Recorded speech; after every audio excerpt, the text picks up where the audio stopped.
আসসালামু আলাইকুম রহমতুল্লাহি ওবরকাতুহু। সম্মানিত দর্শক, ইরানের ধর্মীয় নেতা আয়াতুল্লাহ আলী খামেনি তার মর্মান্তিক মৃত্যু সারা পৃথিবীকে কাঁদিয়েছে। সারা পৃথিবীর মানবতাকে কাঁদিয়েছে। শুধু ইসলামপন্থী নয়। যে সকল মানুষ স্বাধীনতার স্বপ্ন দেখেন, যে সকল মানুষ একটি জাতিকে ঐক্যবদ্ধ রাখতে চান, যে সকল মানুষ লড়াই এবং সংগ্রাম করতে চান সাম্রাজ্যবাদী শক্তির বিরুদ্ধে, তাদের সকলের নিকট বিপ্লবের বিমূর্ত প্রতিক্রিয়া হিসাবে ইরানের সর্বোচ্চ ধর্মীয় নেতা আয়াতুল্লাহ আলী খামেনি যে একটা জায়গা করে নিয়েছিলেন, এই গত ১০০ বছরে জীবদ্দশায় কোনো মানুষ এই পর্যায়ে পৌঁছতে পারেননি। তার শিক্ষা, তার দীক্ষা, তার ব্যক্তিত্ব, তার মাধুর্যময়তা, তার শব্দচয়ন, তার শান্ত এবং সুষ্ঠ মূর্তি, সব মিলিয়ে তিনি ছিলেন এক অনন্য বিশ্বমানব। এই ইরান এবং ইসরায়েলের এই যুদ্ধ উপলক্ষে তিনি জাতির উদ্দেশ্যে ভাষণ দিয়েছিলেন। ভাষণের প্রতিটি শব্দ, প্রতিটি তাল, প্রতিটি লয় তিনি ফার্সি ভাষাতে দিয়েছিলেন, আর আমরা ইংরেজিতে শুনেছি।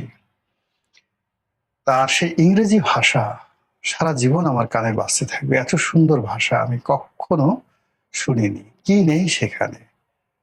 ধর্ম, কর্ম, মানুষের চিন্তা চেতনা, রাজনীতি, অর্থনীতি, সমাজ, মানুষের স্বপ্ন, সবকিছু মিলিয়ে এক অনন্য একটা জাতিকে ঐক্যবদ্ধ করার যে মহামায়তা আয়াতুল্লাহ আলী খামেনি ছড়িয়ে দিয়েছিলেন তার জীবদ্দশাতে। তার মৃত্যুর পরে সবাই কেঁদেছে, আমিও কেঁদেছি। সে মানুষের জানাজা বলা হয়ে থাকে ৩ কোটি মানুষ এই জানাজাতে অংশগ্রহণ করেছে। যারা ধর্মকর্মে বিশ্বাস করেন তারা জানেন যে কিয়ামত সংগঠিত হবে, এবং কিয়ামতের যে ভূমি, এই ভূমিটিকে বলা হচ্ছে পারস্যের এই ভূমিতে কিয়ামত হবে। তো সেই কিয়ামতের একটা আলামত আমরা লক্ষ্য করলাম যে ৩ কোটি মানুষ কোন একটি জানাজাতে অংশগ্রহণ করেছে, লাইভলি, সরাসরি। আর গায়েবী সারা পৃথিবীতে কত মানুষ যে এটার সঙ্গে একাত্ম অনুভব করেছে, সেটা যদি ১০০ কোটি হয়, ২০০ কোটি হয়, ৩০০ কোটি হয়, মানে ৩০০ কোটি মুসলমান নেই, কিন্তু অন্য ধর্মের মানুষও এটা দেখেছে, একাত্মতা অনুভব করেছে এই জানাজাতে। এবং এই একটি জানাজা এবং একটি মৃত্যু পৃথিবীর কোর্স অফ অ্যাকশনকে পাল্টে দিয়েছে। পুরো আমেরিকাতে কম্পন শুরু হয়ে গেছে। সেখানে ডোনাল্ড ট্রাম্প নিজে বলেছেন যে আয়াতুল্লাহ আলী খামেনির যে জনপ্রিয়তা, তার সম্পর্কে ইরানের মানুষের যে শ্রদ্ধা, এটা তিনি ভাবতেই পারেননি, অনুভব করতে পারেননি। তো যেটি হলো যে আমেরিকার যে শ্লাঘা, আমেরিকার যে জিঘাংসা, আমেরিকার যে অহমিকা, আমেরিকার যে বোধ এবং বুদ্ধি, সবকিছুতে আয়াতুল্লাহ আলী খামেনি তার জীবন, তার মৃত্যু, তার জানাজা, সবকিছুর উপরে রীতিমতো প্রচন্ডভাবে চাবুকের আঘাত দিয়েছে। আমেরিকা কখনো এই অপমান ভুলতে পারবে না। ভিয়েতনাম যুদ্ধে তাদের যে ঘটনা ঘটেছে, তারপর লিবিয়াতে, ইরাকে তারা যেভাবে অপমানিত হয়েছে, কিংবা ধরুন যেভাবে তারা লাঞ্ছিত এবং অপমানিত হয়েছেন আফগানিস্তানে, এই সবগুলো, মানে তাদের এই রাষ্ট্রটা সৃষ্টি হওয়ার পরে সবগুলো অপমান, সবগুলো অমর্যাদা, সবগুলো পরাজয় একত্র করলেও ইরানের কাছে তারা যে অপদস্থ হয়েছে, অপমানিত হয়েছে, তার ১% হবে না। ইরান প্রতিটি অহংকারী আমেরিকান, প্রতিটি যুদ্ধবাজ অহংকারী আমেরিকান, প্রতিটি দাঙ্গাবাজ আমেরিকান, সৈন্য থেকে শুরু করে রাজনীতিবিদ, সবার একেবারে মস্তিষ্কে যে প্রতিটি নিউরন, সেই নিউরনের মধ্যে পরাজয়ের বীজ বপন করে দিয়েছে। ফলে সময়ের তাগিদে আমেরিকা মেনে নিয়েছে, নেগোসিয়েশন করেছে, দেয়ালে পিঠ থেকে গেছে, কিন্তু তারা এই অপমান কোনোদিন ভুলবে না।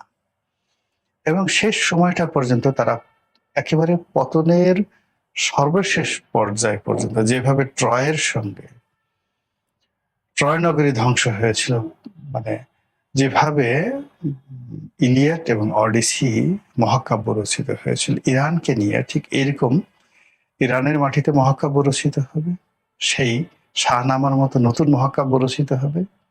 এবং সেই মহাকাব্যে যেভাবে রুস্তুম একজন মহাবীর, তেমনি এ যুগের সেই মহাকাব্যে আয়াতুল্লাহ আলী খামেনি নাম স্বর্ণাক্ষরে লিখিত থাকবে। আমাদের বাংলাদেশ থেকে অনায়াসে বহু মানুষ সশরীরে গিয়েছেন, আর বহু মানুষ দূর থেকে সমর্থন জানিয়েছেন, যাওয়ার ইরাদা বা ইয়াদ তাদের ছিল।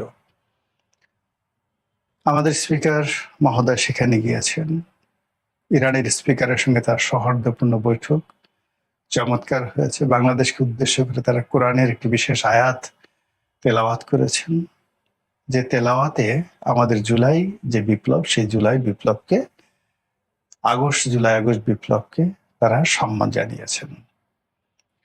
আমাদের সংসদের নেতৃবৃন্দ, জুলাই আগস্টের বিপ্লবী যারা আছেন, তাদের কেউ কেউ সেখানে গিয়েছেন। ইটস গুড, এটা ভালো।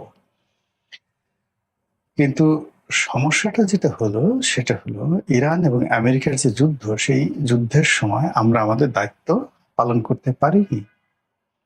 আমরা বুক ফুলিয়ে ইরানকে সমর্থন দিতে পারিনি রাষ্ট্রীয়ভাবে, এবং আমরা আমেরিকাকে এবং ইসরায়েলকে ঘৃণা জানাতে পারিনি, জাতিগতভাবে পারিনি, দলগতভাবে পারিনি।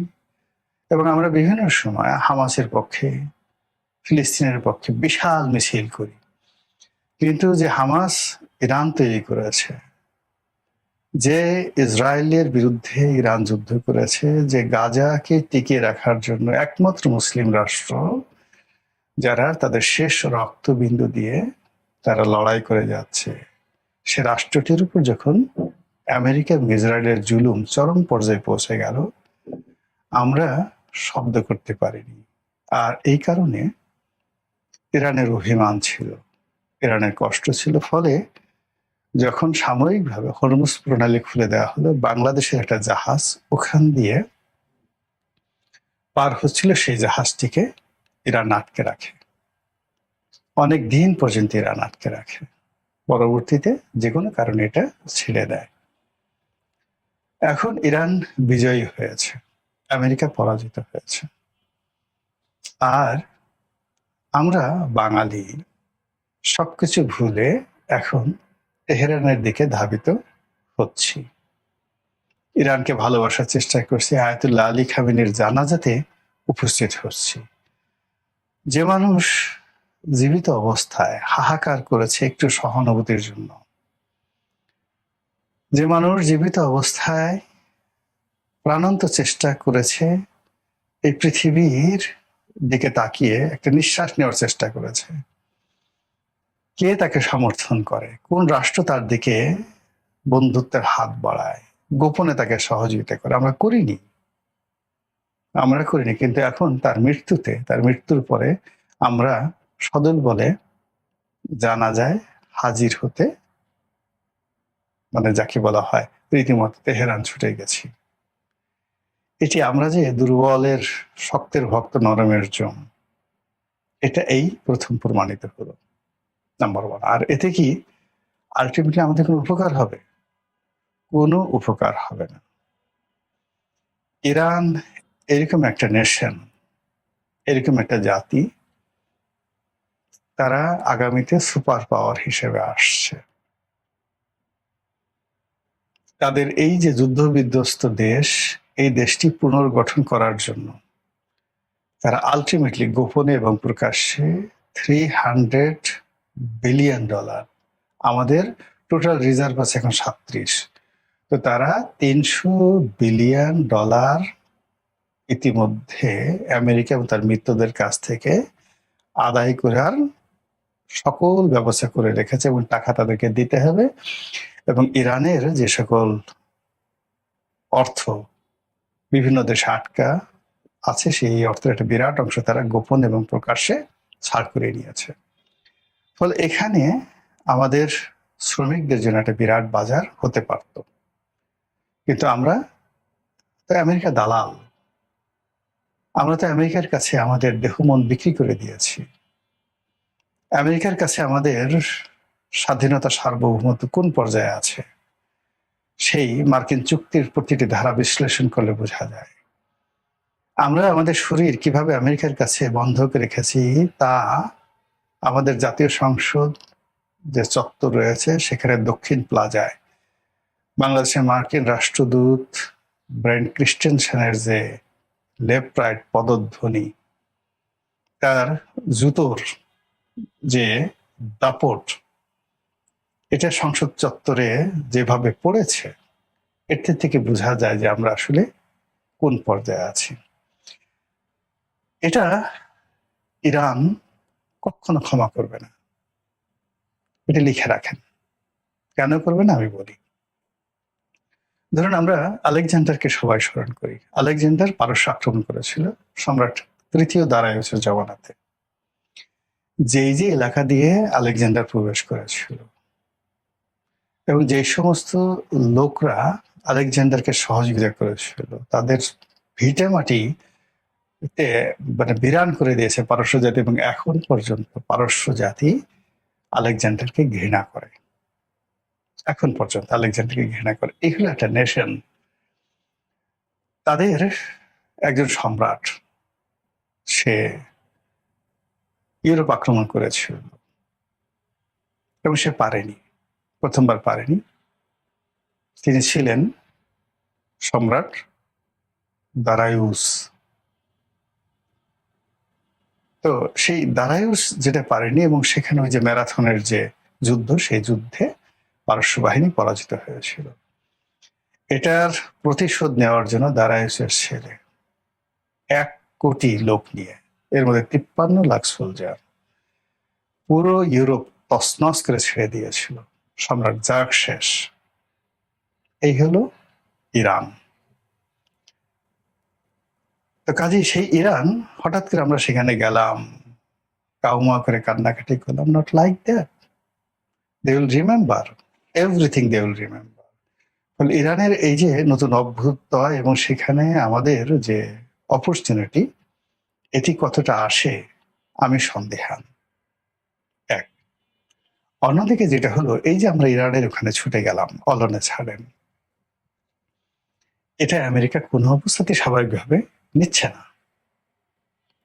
জামাত গেছে, এনসিপি গেছে, তারপরে হানজালায় গেছে, তারপর স্পিকার সাহেব গেছেন। এটা এই যে আমেরিকার যে লবিস্ট গ্রুপ আছে, এরা কেউ পছন্দ করছেন না, এবং কখনোই আসলে দুই নৌকায় পা দেওয়া যায় না। একটা কার্টুন দেখলাম যে জামাতের সভাপতিকে দুই নৌকায় দাঁড়িয়ে দিচ্ছে, একদিকে ইরানের পতাকা সম্বলিত একটা নৌকা আর একটা আমেরিকান পতাকা, এবং তিনি দুই নৌকায় পা দিয়ে বসে আছেন। দুই নৌকায় পা দিলে কি হয় আপনি বুঝতে পারেন ব্যাপারটা, ভেরি ডেঞ্জারাস। এগুলো স্মরণ করলে হাত পা কাঁপতে থাকে।